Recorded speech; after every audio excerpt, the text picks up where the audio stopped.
Hi guys, welcome to the channel talking all things Zelda, and I tell you what, Tears of the Kingdom keeps getting better and better. Today, and with absolutely no story spoilers, I want to talk about some of the incredible ways Tears of the Kingdom is raising the bar, including a great gameplay tip that you'll want to stick around for. I don't think I've ever played a game with so many wow moments. Even some of the best games from the last decade generally only have a few of these, but Tears of the Kingdom is just relentless in its excellence. Is it the best game ever made? I'll reserve my judgment on that until I finish it completely, but it is certainly up there from what I've played so far. I'm currently about 50 hours in as I'm trying to savour the game bit by bit. There will be a long old wait until the next mainline Zelda game after all, so I don't want to get through this incredible experience too quickly. So I'm going to split today's video into 5 parts. Part 1 talking about the new mechanics.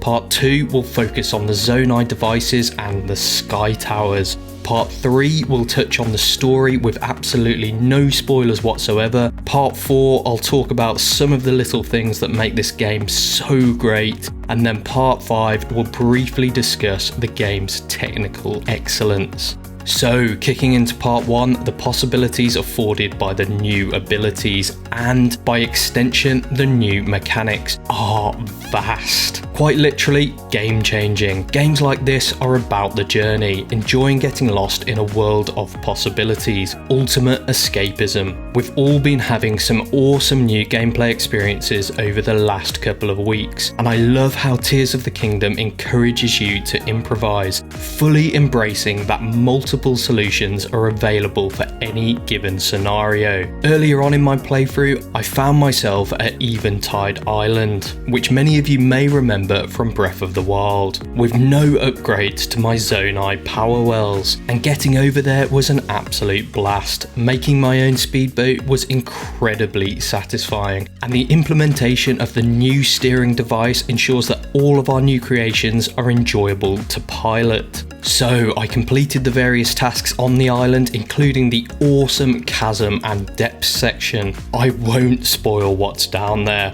and alas, my boat had now disappeared. In Breath of the Wild, this would have involved a long old trek with a korok leaf and a raft back to the mainland, but in Tears of the Kingdom, no problem. There's an opportunity to try something new. So I looked around a bit and naturally found myself on top of the island, standard procedure, and this was before I'd unlocked the flight challenge. So I actually dragged a wing up the mountain, which was tricky, but after a bit of trial and error, it was achievable in the end. Seeing a tears glyph on the crescent moon shaped shoreline in the distance, I immediately knew this was my destination, and having just 2 fans and a rocket available, I decided it was time to give this a shot. Launching from Eventide Island on a wing, powered by a rocket and a couple of fans was awesome, because I had no idea if I was going to make it, but with the help of a couple of large Zonite charges, I had just enough power to reach my destination. A wholly rewarding experience. Tears of the Kingdom is packed with moments like this. It really is left to the player's imagination, and this is truly not just some marketing spiel from Nintendo.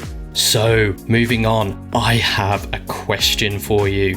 What is your favourite thing about finding a new Sky Tower? I enjoyed the fast travel mechanics that Sheikah Towers opened up in Breath of the Wild, in the sense that you could quickly glide to new locations, but these Sky Towers have taken that concept to a whole new level, and there are so many layers to this. Firstly, that moment when you are first fired up into the vast expanse of the sky and are presented with that glorious panoramic 360 view of Hyrule. A wow moment if ever there was one. Secondly, skydiving is thrilling. Transitioning between sky and surface in moments with no loading screens, I don't think I'll ever get bored of that. I've been firing myself up into the sky a number of times with no real objective, just to fly around around before diving back down to the surface. Incredibly fun. Next up is probably my favourite thing about finding each new sky tower, the discovery of the new sky islands it allows and the possibility of finding a new gumball machine. These things are awesome, with the net result being obtaining new Zonai devices, and from my experience I've been getting at least one new item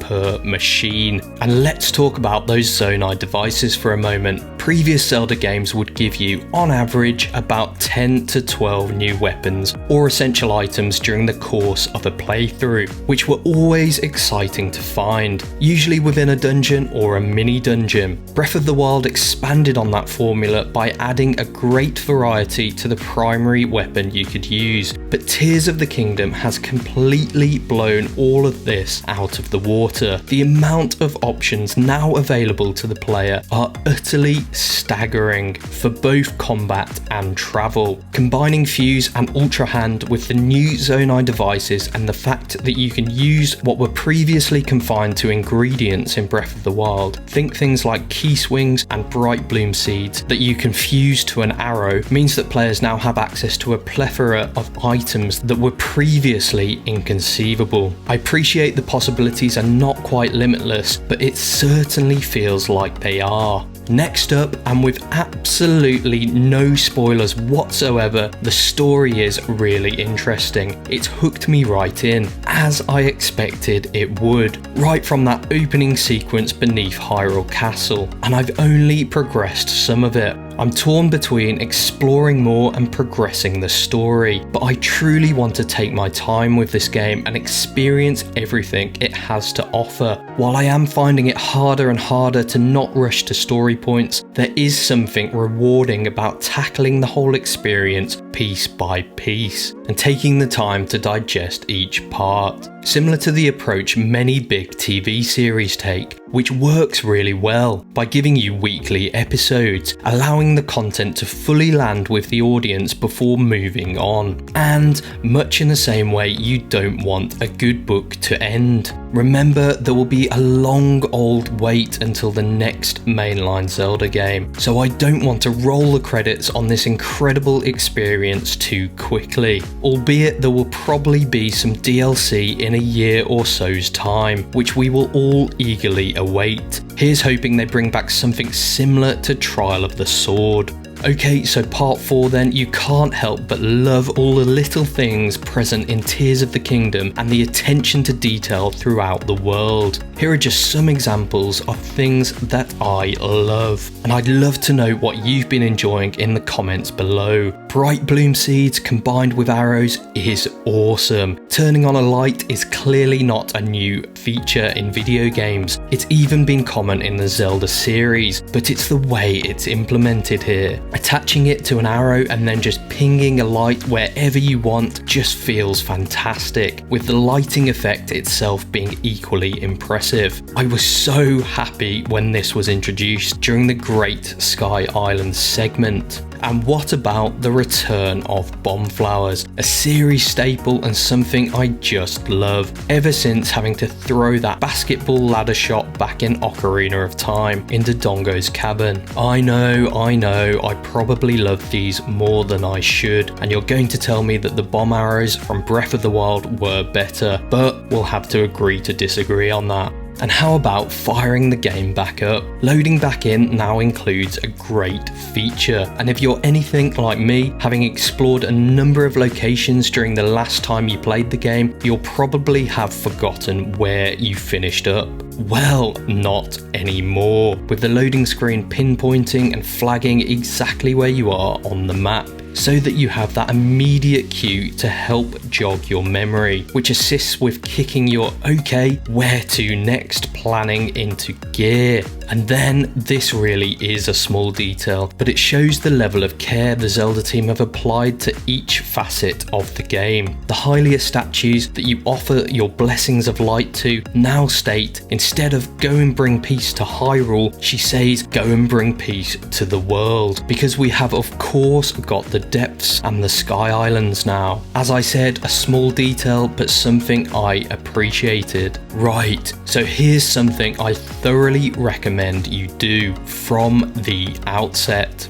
Get HUD Pro Mode turned on ASAP in the options menu. You don't need any of the additional information cluttering up your screen. This way of playing looks so clean and makes the whole experience feel more immersive. The essential information pops back onto screen when you need it. Your hearts in combat, your stamina when you're doing something that requires stamina, and your power wells when using Zonai devices. Minimap? Not needed. Explore without it. If you want to check the map, just hit the minus button. Temperature is really not required. You get audio and visual cues when you need to change your outfit or consume something to regulate your temperature. And the noise indicator, if you want to sneak around, just move slowly. Simple. HUD Pro Mode is a must. Thank me later. For my final section, I want to briefly discuss the technical excellence of Tears of the Kingdom. From what I understand about coding, there must be so many lines of code in this game due to the vast opportunities available, and consequently so many ways it could go wrong. But guess what? It just doesn't. It is seriously impressive stuff. The game has yet again raised the bar about what open world gaming can provide. I love Zelda games, and the overarching thing that each one brings to the table, in my opinion, is a fresh and unique experience. I do love the linear Zelda games, but I have equally, if not more so on many accounts, enjoyed the open world formula. Al Numa has commented since launch that the future of Zelda games is open world, stating that Breath of the Wild has set a precedent for future games in the series, just like Ocarina of Time did when it released on the N64 back in 1998. And we shouldn't be surprised if, at some point in the future, the current formula gets blasted apart, and we get an experience which is currently completely unfathomable. Zelda games present fresh experiences. It is why they are, for me, like many others, the best games ever made. Wrapping up then, I would love to hear about your experiences and whether you've been enjoying this game as much as me. It's been an awesome couple of weeks setting out with the game, and this is just the beginning. I'm so excited to dig into it more. There is so much to discover, and on more than one occasion, I found myself just standing on sky islands or on a beach, simply enjoying the sunsets or the green glow that appears during the transition with night, taking the time to fully appreciate the wonderful world the Zelda team have shared with us. And if you share my passion for all things Legend of Zelda, please help me out on my road to 1,000 subscribers and hit that subscribe button. I've got lots of stuff planned, including delving into the story and lore when the time is right and people have had the chance to experience it for themselves. Thanks, have a good one, and catch you next time.